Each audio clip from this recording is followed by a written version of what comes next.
ప్రభువైన యేసుక్రీస్తు నామములో మీకు సమాధానం కలుగునుగాక. షలోమ్. నిన్నటి దినమున ఉదయకాల సమయంలో నా బర్త్డేకి విష్ చేసిన మీ అందరికీ ప్రభునామంలో వందనాలు తెలియజేస్తున్నాను. ప్రార్థించిన మీ అందరికీ కూడా ప్రభునామంలో ప్రత్యేకంగా వందనాలు తెలియజేస్తున్నాను. మా కుటుంబం కొరకు, పరిచర్య కొరకు ప్రార్థించండి. దేవుడు మిమ్మును మెండుగా దీవించునుగాక. ఈ ఉదయకాల సమయం కొరకు హెబ్రీలకు రాసిన పత్రిక 4వ అధ్యాయము 16వ వచనము.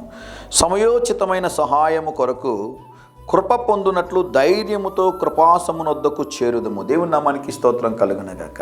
చాలా ప్రాముఖ్యమైన మాట జ్ఞాపకం చేస్తున్నాను. దయచేసి ఒక్క నిమిషం సమయం తీసుకొని నన్ను చూస్తూ ఆలకించండి. కొంచెం నిదానంగా చెప్తాను, గమనించండి ప్రియులారా. మానవ జీవితంలో మనము జీవిస్తున్నటువంటి క్రమంలో అనేక సందర్భంలో మనము పాపములో పడిపోతూ ఉంటాం, పొరపాట్లు చేస్తూ ఉంటాం, తప్పిదములు చేస్తూ ఉంటాం.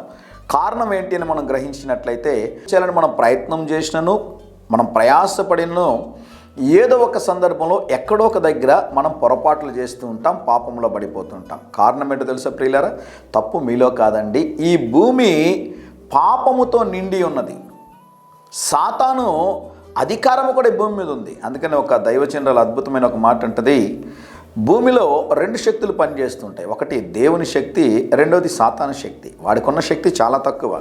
వాడుకున్నటువంటి ఆ కొద్దిపాటి శక్తితో కొన్నిసార్లు మన యొక్క ఆత్మీయ జీవితాన్ని పాపము వైపునకు నడిపిస్తూ ఉంటాడు.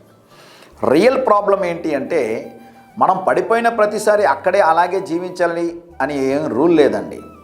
బయటకు వచ్చే అవకాశం దేవుడు మనకి ఇస్తూ ఉన్నాడు. సమయోచితమైన సహాయము కొరకు దేవుని యొక్క కృపాసనమునొద్దకు వద్దుము అంటే చాలామంది సంకోచిస్తూ ఉంటారు, దేవుడు క్షమిస్తాడో లేదా అని. దేవుడు 100% నిన్ను క్షమిస్తాడు. దేవుడు క్షమిస్తాడు, దేవుడు క్షమిస్తాడు. ఈ గిల్టీ కాన్షియస్నెస్ వారిని దేవుని దగ్గర తీసుకురాదండి. ఆ దేవుని సన్నిధిలోనికి వచ్చి దాన్ని ఒప్పుకునేటట్లుగా చేయదు. పొరపాటు చేశారా, పాపం చేశారా, తప్పు చేశారా, వెంటనే దేవుని సన్నిధిలో మోకాళ్ళు వంగండి. అయ్యా, నేను పొరపాటు చేశాను ప్రభువా, నేను తప్పు చేశాను ప్రభువా. వారి మీద వీరి మీద కారణాలు చెప్పకుండా మీరు గమనించండి. హవ్వకి దేవుడు తక్కువ శిక్షలు వేశాడు, ఆదాముకి దేవుడు ఎక్కువ శిక్షలు వేశాడు. కారణం ఏంటి అంటే, ఆదాం ఏమంటాడంటే హవ్వ వల్ల ఈ కార్యం జరిగిందంటాడు. కానీ హవ్వ నేను మోసపోయాను అంటుంది. ఆ మాట చెప్పండి దేవుని దగ్గరికి వచ్చి. కనికరిస్తాడు దేవుడు. అయ్యా, నేను తప్పు చేశాను ప్రభువా.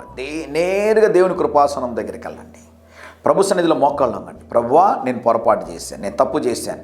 వారి మీద వీరి మీద కారణాలు చెప్పి సాకులు చెప్పొద్దండి. డైరెక్ట్ పాయింటెడ్ దేవుని దగ్గరికి వచ్చేసి ఒకే ఒక మాట చెప్పండి, ప్రభువా, సమయోచితమైన సహాయం కొరకు నీ దగ్గరికి వస్తున్నాను, నేను పొరపాటు చేశాను, నేను తప్పు చేశాను, నన్ను క్షమించండి ప్రభువా అంటే యేసయ్య తన శిలువ రక్తము చేత మిమ్మల్ని కడిగి మిమ్మల్ని పరిశుద్ధపరచి మునుపటి కన్నా గొప్ప మేలులు, ఆశీర్వాదాలు దేవుడు కుమ్మరిస్తాడు.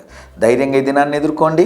దేవుని సన్నిధి మీకు తోడుగా వచ్చునుగాక. రేపు తక్కువ టైం ఉంటుంది, స్కిప్ చేయొద్దండి.